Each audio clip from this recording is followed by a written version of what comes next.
नमस्कार दोस्तों, मैं राज पांडे। आप देख रहे हैं आरसीएन टुडे। आप सभी का आरसीएन न्यूज टुडे चैनल पर हार्दिक स्वागत है। इस चैनल के माध्यम से लगातार आपको सबसे ऑथेंटिक जानकारी देने का प्रयास किया जाता है। वही जानकारी दी जाती है जो पूर्ण सत्य होता है। सबसे पहले वीडियो को लाइक शेयर कर दें, आपसे बड़ी उम्मीद रहती है। चैनल को सब्सक्राइब करके जाइएगा अगर आपको ऑथेंटिक जानकारी प्रतिदिन चाहिए। पहली खबर अग्निवीर भर्ती को लेकर है दोस्तों। अग्निवीर भर्ती को लेकर बड़ी अपडेट है। बस 2024-25 की अग्निवीरों की भर्ती के लिए सेना फरवरी में युवाओं के लिए ऑनलाइन पंजीकरण शुरू करेगी। पंजीकरण के बाद लखनऊ सहित देश भर में कॉमन प्रवेश परीक्षा होगी। सफल अभ्यर्थियों को भर्ती रैली के लिए बुलाया जाएगा। सेना में अग्निवीर, जीडी, तकनीकी, ट्रेड्समैन और एसकेटी के पदों पर भर्ती के लिए पिछले वर्ष कुछ परिवर्तन किए गए हैं। पहले रैली की प्रक्रिया 3 चरणों में होती थी। रैली में सफल अभ्यर्थियों की सारी दक्षता व मेडिकल के बाद सीई में शामिल होते थे। अब सेना की वेबसाइट पर पहले आवेदन करना होगा। भर्ती मुख्यालय लखनऊ के अंतर्गत आने वाले लखनऊ, औरैया, बाराबंकी, कन्नौज, गोंडा, बादा, हमीरपुर, फतेहपुर, कानपुर नगर, उन्नाव, कानपुर देहात, महोबा व चित्रकूट के अभ्यर्थी फरवरी के पहले सप्ताह में आवेदन कर सकेंगे। अब मानसिक परीक्षण भी किया जाएगा। जैसा कि आपको मालूम होगा, कई चैनलों के माध्यम से आपको बताया भी गया होगा। मानसिक परीक्षण में यह देखा जाएगा कि आपके अंदर क्या चल रहा है। अब ऐसा क्यों किया जा रहा है, इसके बारे में स्पष्ट रूप से तो मैं नहीं बता पाऊंगा। जो समाचार पत्र में है वही आप जान सकते हैं, या जो आपसे कुछ बताए वही जान सकते हैं, परंतु मन में क्या चल रहा है ऐसा पहली बार होने जा रहा है। बस इतना जान लीजिए। अगली अपडेट है यूपीपीएससी को लेकर। यूपीपीएससी 2024 के रिजल्ट के संबंध में बात करने से पहले मैं आपको बताना चाहता हूं, यूपीपीएससी से जल्द जारी हो सकता है बीसीएस परीक्षा का अंतिम परिणाम। कब आएगा? तो इसी सप्ताह आपको परिणाम देखने को मिलेगा।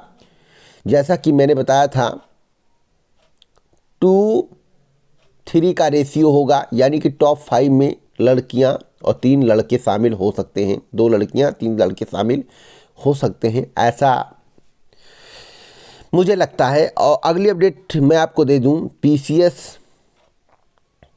2024 प्री रिजल्ट को लेकर 45 दिन में जारी करने की तैयारी चल रही है। अगर 17 मार्च को परीक्षा हो जाता है तो 45 ऐड कर दीजिए, उससे पहले आपका रिजल्ट आ जाएगा, इसकी उम्मीद है। 45 दिन का टारगेट है।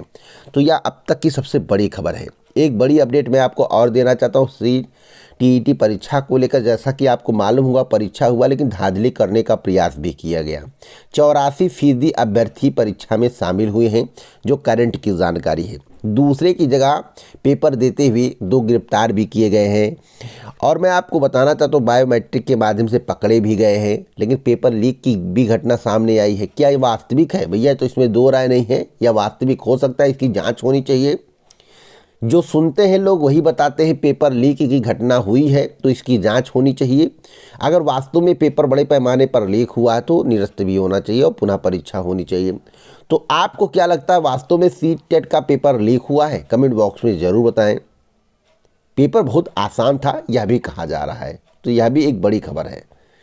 यूपी बोर्ड परीक्षा में भी बड़ा बदलाव किया जा रहा है। बड़ा बदलाव क्या है? यूपी बोर्ड परीक्षा के दौरान केंद्र व्यवस्थापक परिसर के अंदर मोबाइल व अन्य इलेक्ट्रॉनिक सामान लेकर नहीं जा सकेंगे। माध्यमिक शिक्षा परिषद के आदेश के मुताबिक सभी बोर्डों परीक्षा की DVR रिकॉर्डिंग होगी। और मैं आपको बता दूं, परीक्षा परिणाम आने तक रिकॉर्डिंग को सुरक्षित रखा जाना अनिवार्य होगा।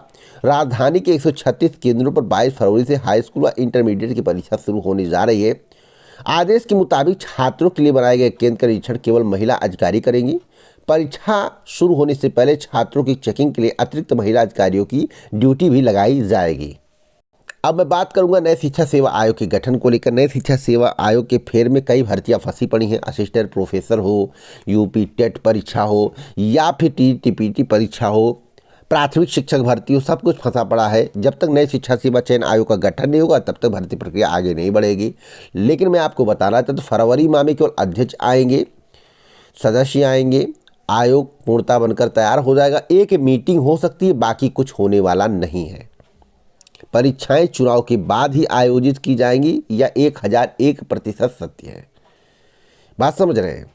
बाकी प्राथमिक शिक्षक भर्ती के लिए अभी आपको मांग करनी चाहिए। अगर अभी से मांग करेंगे तो हो सकता है आपकी बात मान ली जाए और नए शिक्षा सेवा आयोग के गठन के साथ साथ नई प्राथमिक शिक्षक भर्ती की भी घोषणा कर दिया जाए।